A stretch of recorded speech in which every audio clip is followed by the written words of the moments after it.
السلام علیکم ناظرین حضرات، میں ہوں علی شارب اور آپ دیکھ رہے ہیں تسنیم ٹی وی۔ حضرت یوسف علیہ السلام کے قصے میں ہم نے ظاہر کیا تھا اب یوسف علیہ السلام نے اپنے بابا یعنی کہ حضرت یعقوب علیہ السلام کے لیے اور ان کو بلوانے کے لیے اپنے بھائی لاوی کے ہاتھوں ایک کرتا بھیجا تھا، اور اس کے بعد آپ یعقوب علیہ السلام اور ان کا خاندان وہاں سے کوچ کر گیا۔ اب دیکھیں گے کہ آپ یوسف علیہ السلام سے وہ کیسے ملے اس داستان کے اس آخری قصے میں۔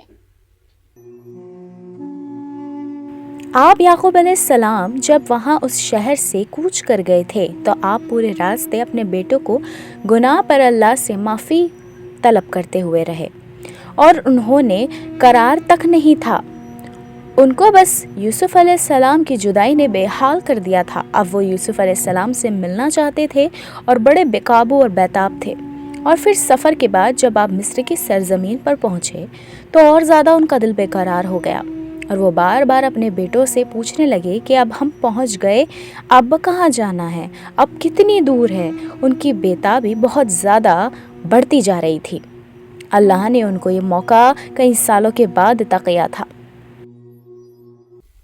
آپ یعقوب علیہ السلام کے استقبال کے لیے وہاں کے فرما روا نے یوسف علیہ السلام سے درخواست کی کہ آپ کے بابا نبی اللہ کا استقبال وہ اس مصر میں شان سے کرنا چاہتے ہیں، اور آپ یعقوب علیہ السلام کے استقبال میں پورا مصر آیا، اور وہ بار بار پوچھ رہے تھے کہ کیا ہوا، ان میں سے کون سا ہے میرا یوسف۔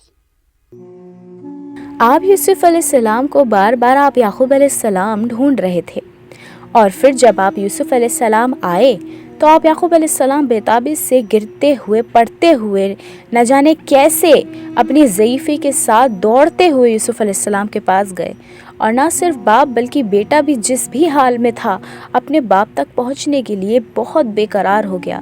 زار و قطار آنسو دونوں کی آنکھوں میں تھے، اور اس وقت وہاں کے لوگ ہی نہیں، پورا عرش اللہ کا اور تمام فرشتے اور جنات بھی رو رہے تھے، کیونکہ وہ ایک ایسا منظر تھا جہاں ایک باپ کو کئی سالوں کے بعد اپنے بیٹے کے دیدار ہوئے تھے، اور ایک بیٹے کو اپنے باپ کی جدائی کے بعد اللہ نے دوبارہ پھر ملوا دیا تھا۔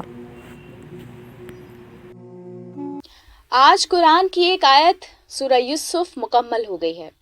ہم نے بنیاد اسلام کے اس حصے میں نہ جانے کتنے قصے پیش کر دیے ہیں، اور اس تمام قصوں کے اندر سورہ یوسف یعنی کہ حضرت یوسف علیہ السلام کا جو قصہ رہا ہے وہ کافی بڑا اور لمبا پیش آیا ہے۔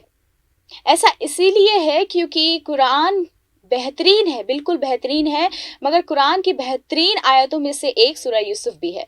اس میں آپ نے اور ہم نے کئی چیزیں جانی ہیں اور معلومات حاصل کی ہے کہ محبت مکمل ہوتی ہے پروردگار کو پا کر، جدائی ایک نہ ایک دن ختم ہو جاتی ہے، اللہ بے شک رحمان اور رحیم ہے، یہ تمام چیزیں ہم نے جانی۔